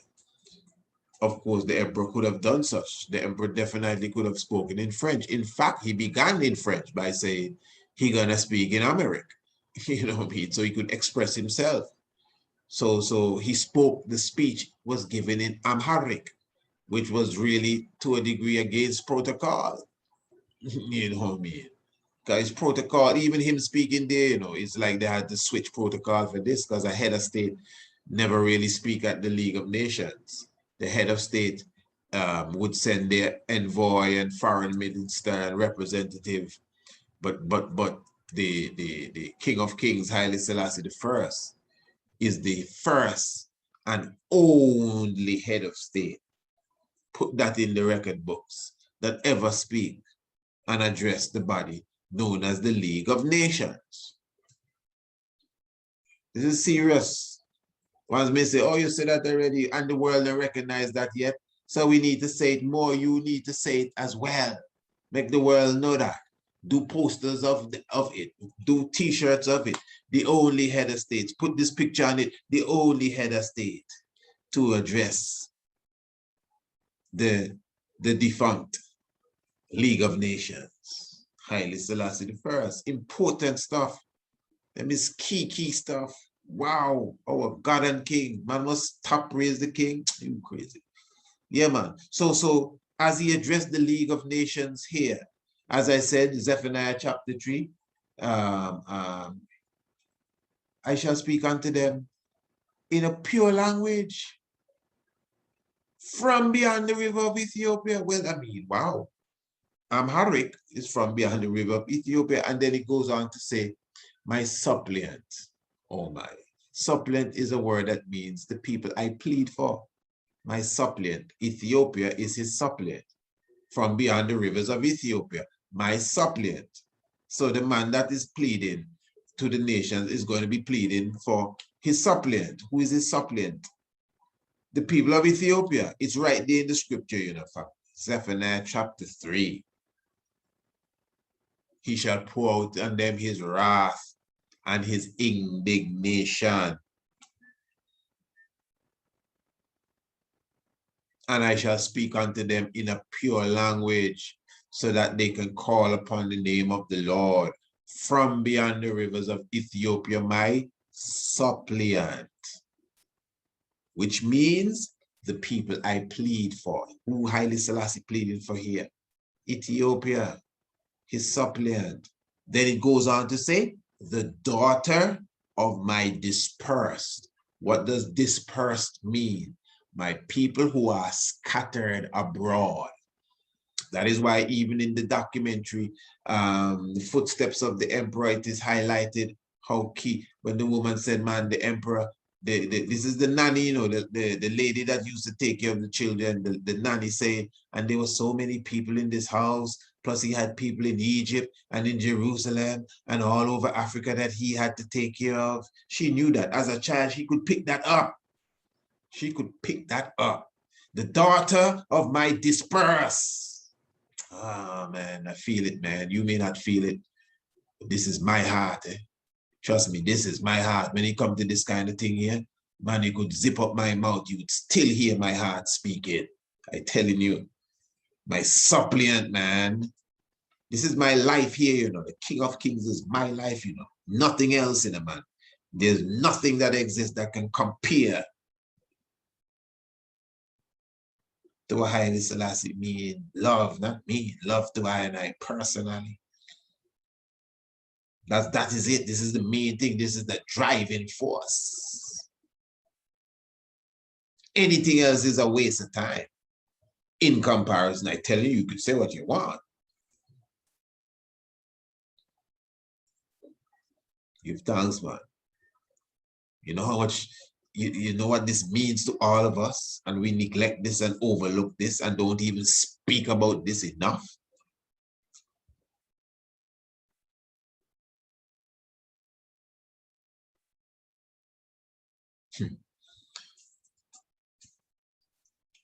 So that scripture is very clear.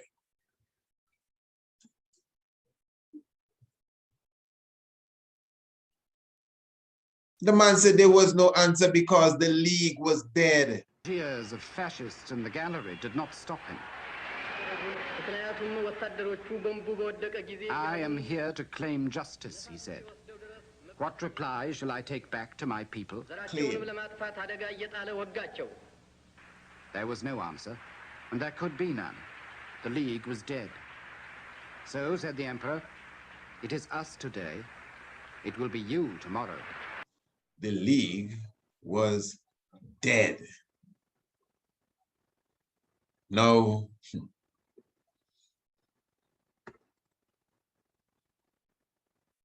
Follow this. As almost the only independent African ruler after the war, Haile Selassie provided a symbol of self-respect for black men just emerging from white rule. The wind of change had come to Africa.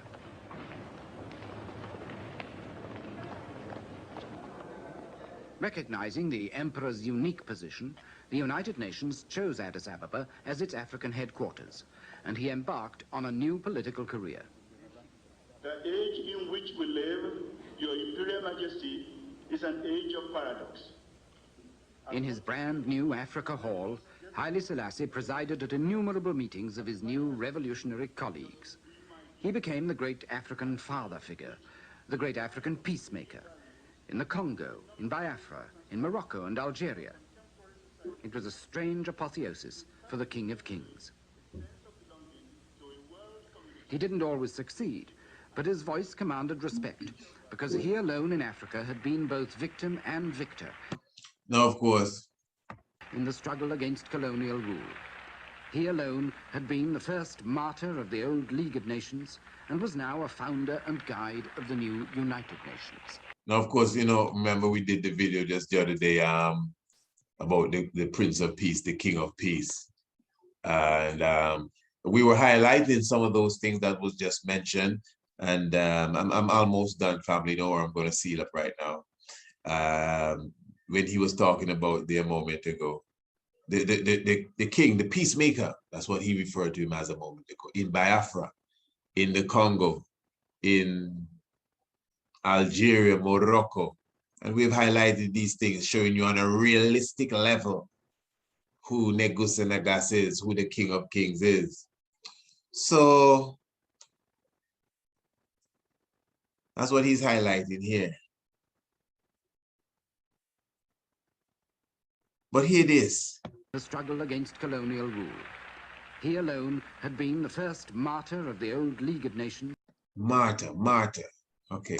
Because he alone in Africa had been both victim and victor. He alone in Africa had been both victim and victor. Okay, hear the rest. In the struggle against colonial rule. He alone had been the first martyr of the old League of Nations and was now a founder and guide of the new United Nations.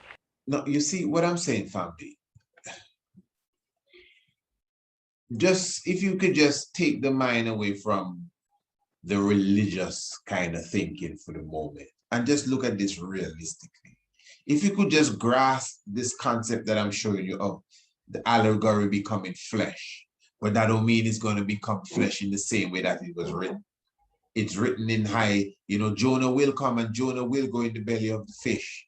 In fact, Jonah in that time did go in the fish too, but he didn't go in no fish. We wrote it like that because that's how we do things. That's how we express things with artwork. You think Heru really has the head of a falcon? You think Anubis really have the head of a jackal? You think Ma'at really have wings out of her back?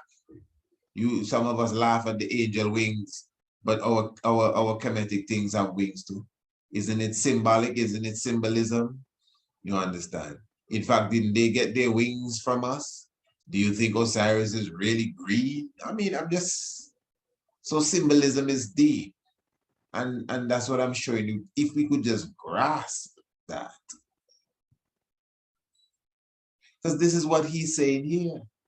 Him alone has been both victim and victor in the fight against colonialism. So if you understand the importance of colonialism, this colonial talk that we like to talk of, if you understand how important that is in history, it will make you even look at Haile Selassie differently, man. The man that put the barrier against colonialism, man. That's why you have to talk of neo-colonialism today. But what they call colonialism of that day is the emperor cut that down. Read the book of Daniel, man. That rock that came out without hands, that licked the feet of clay and iron and everything else dropped.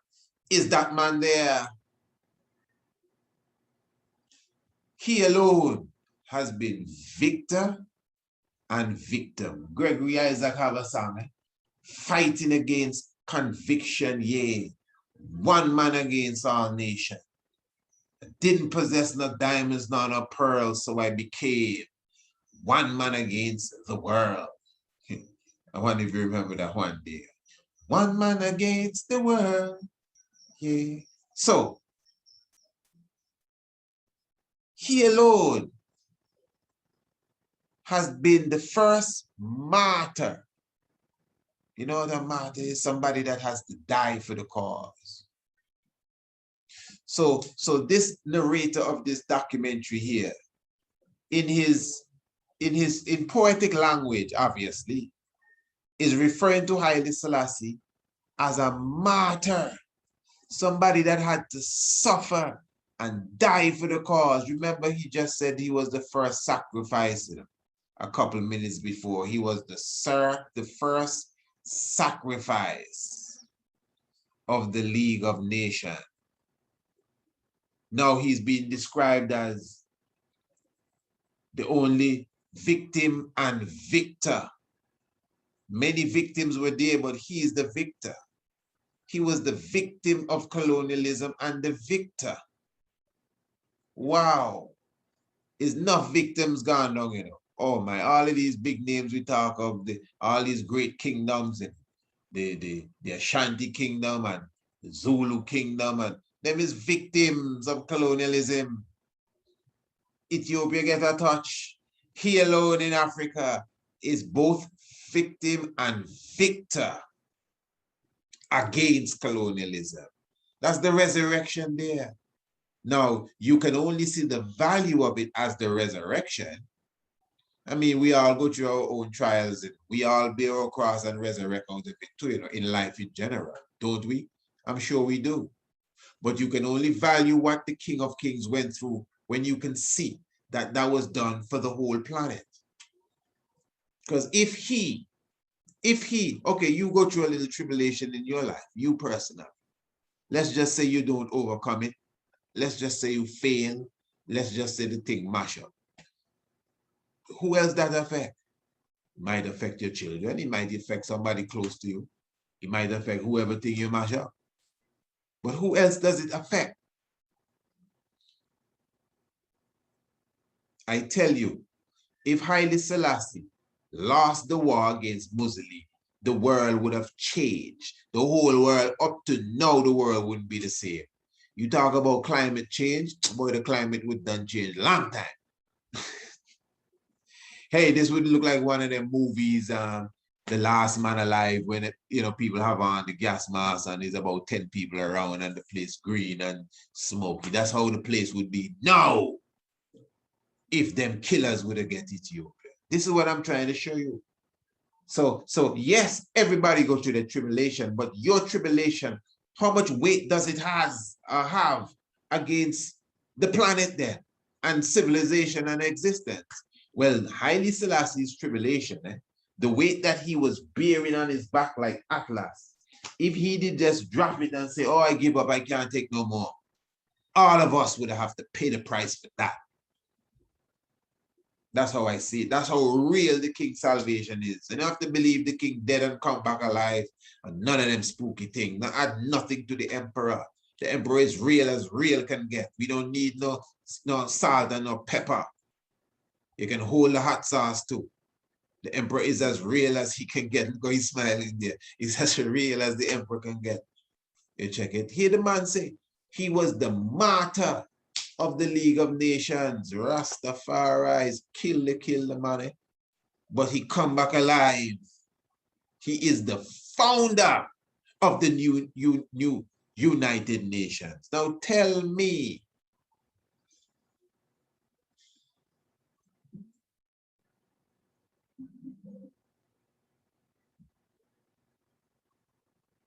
the first to be sacrificed. Okay, he's the first to be sacrificed. Listen to this, a jumping documentary, back to the footsteps of the emperor. The first to be sacrificed. The ex-emperor of Ethiopia, Haile Selassie, is now in a position to bring his influence to bear against the Italian occupation of the land. The ex-emperor? Pardon me? That's the our emperor. Which he once ruled. In the Sudan, with his sons beside him, he studies a map of Abyssinia, doubtless planning further action against Italy. One can imagine Haile Selassie's thoughts now that hard blows are being struck against his enemies. Abyssinia was the first land to be seized by the aggressor. It would be appropriate should it be the first to be liberated. No, you got to understand the science. Hard blows being struck against the enemy now. Abyssinia was the first land to be seized.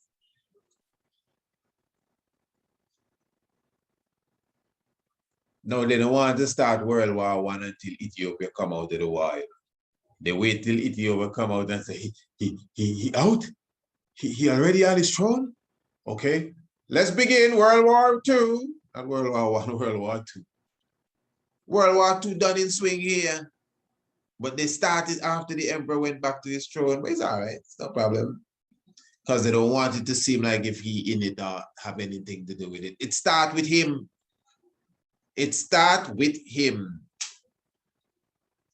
The man done say he'll come with this consuming fire now. Burn all throughout Europe. You think Europe, you don't know the kind of blows Europe get in that World War II, man. Europe just catch itself a kind of how, kind of still struggling and straight. What make you trouble, black man king?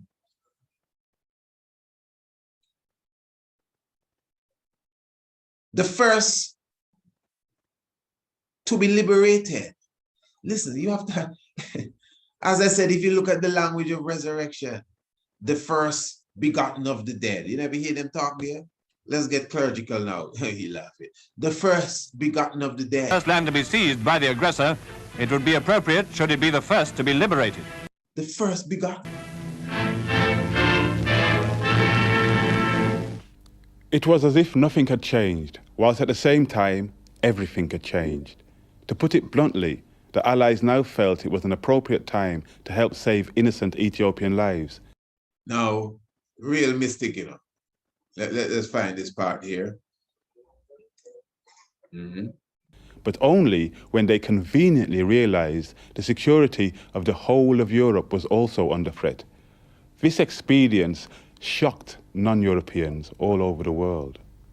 It aroused outrage amongst Africans and people of African descent in West Africa, in Eastern Africa, in the United States and the Caribbean.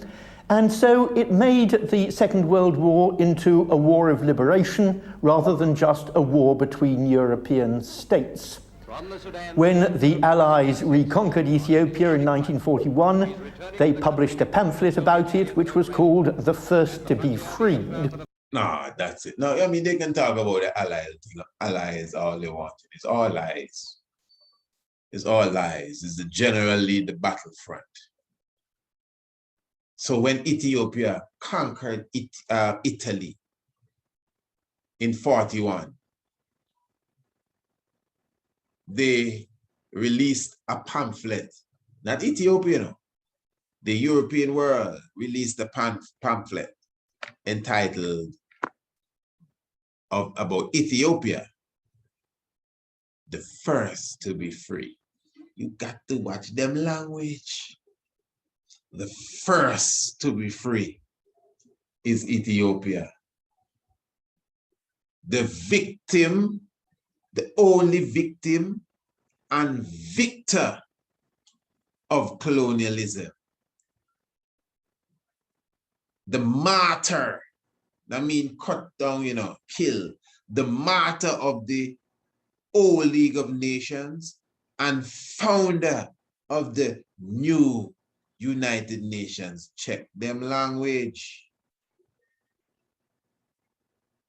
The first to be, I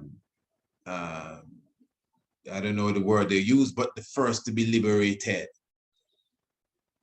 The first to be free. They published a pamphlet about it, which was called The First to Be Free. The League was dead. The League was dead. And this is why, at the beginning of this, he explained clearly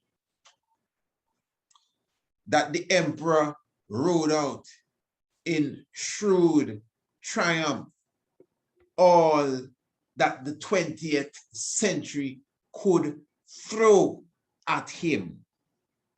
Important language one more time, because that is what he did up to the very last moment, man.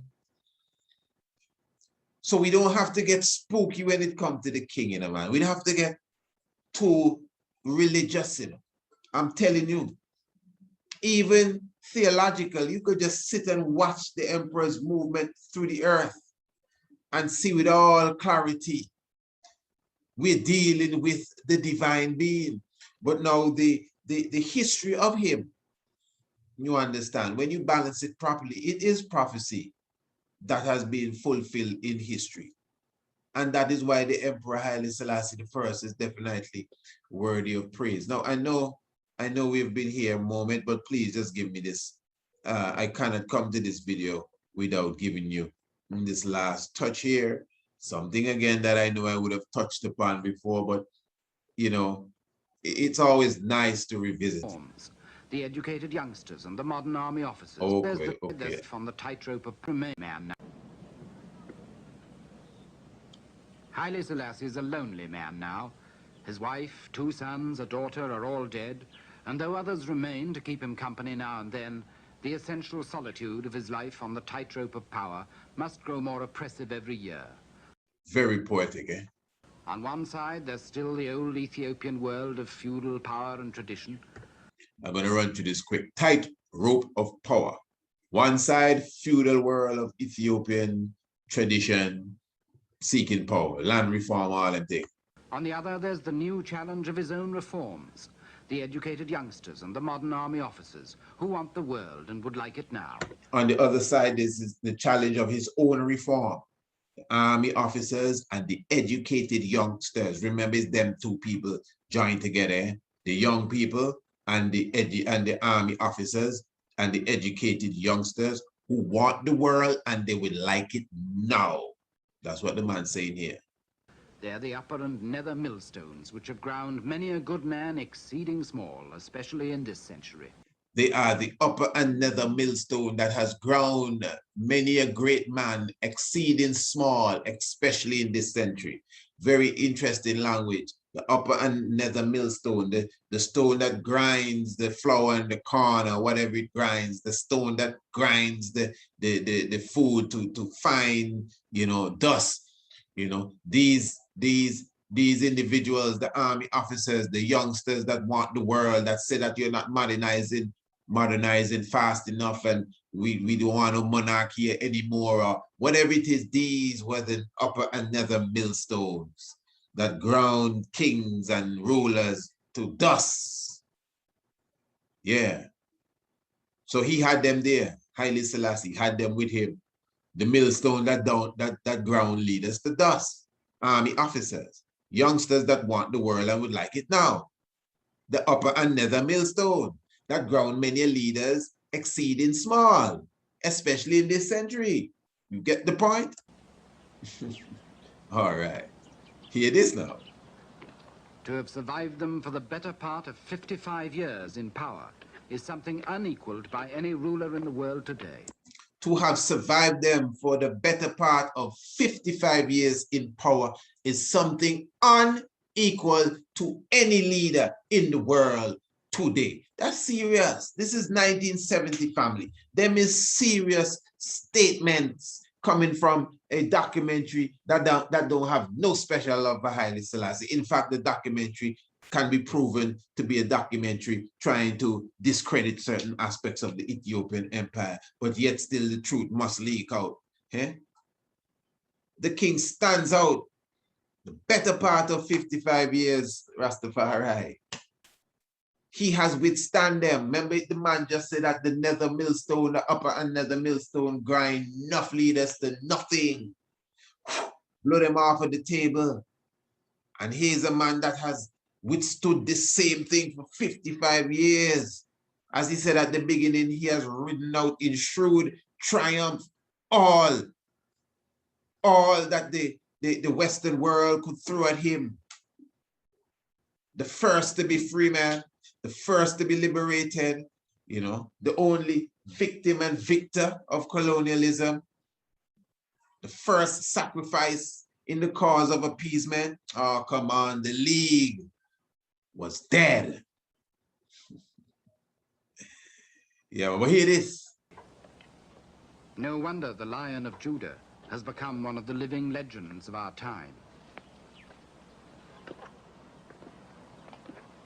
You know, make-believe,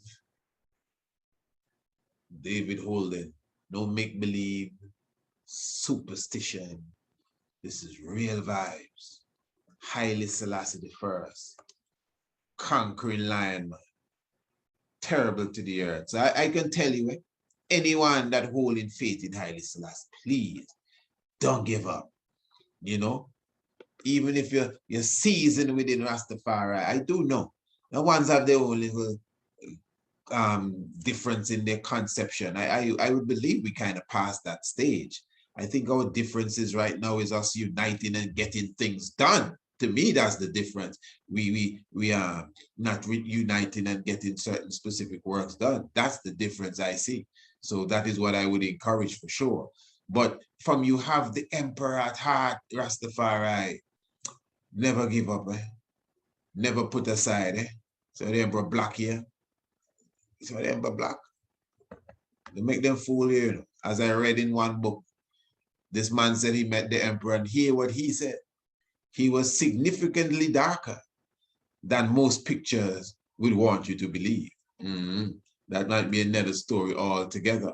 But yeah, for sure. Pardon me for that. Give thanks for the life giver and the keeper of life. So let me just remind you again, family, the Tiger's Nest this evening for sure. And remember, you could definitely subscribe to the Tiger's Nest. I think you should. It's just a must. So you could definitely keep in tune with the lessons that are coming forward every Monday, Tuesday, Wednesday, and Thursday. If you're not subscribing, still make sure that you listen. It's not a program you have to pay to listen. Everything is free right on Radio Anu, man. You could keep it on.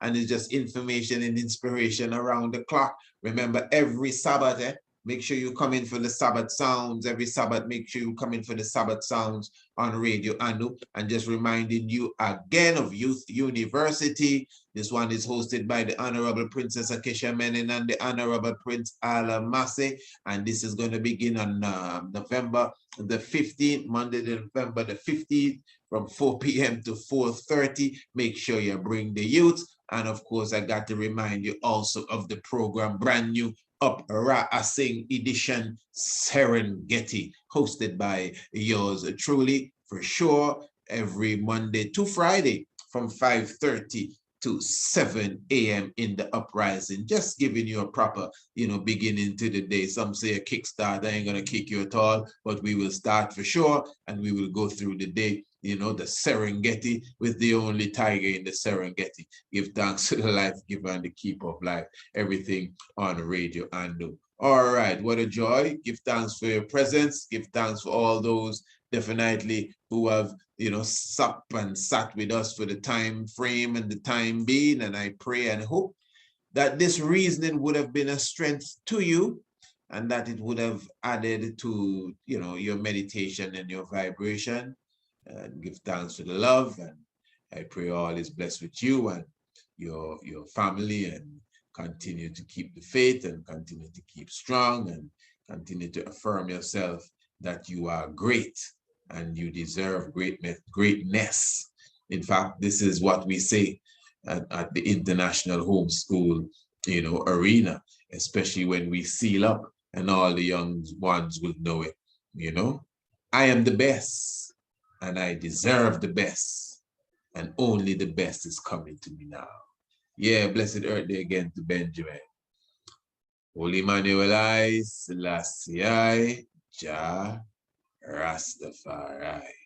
Blessed love.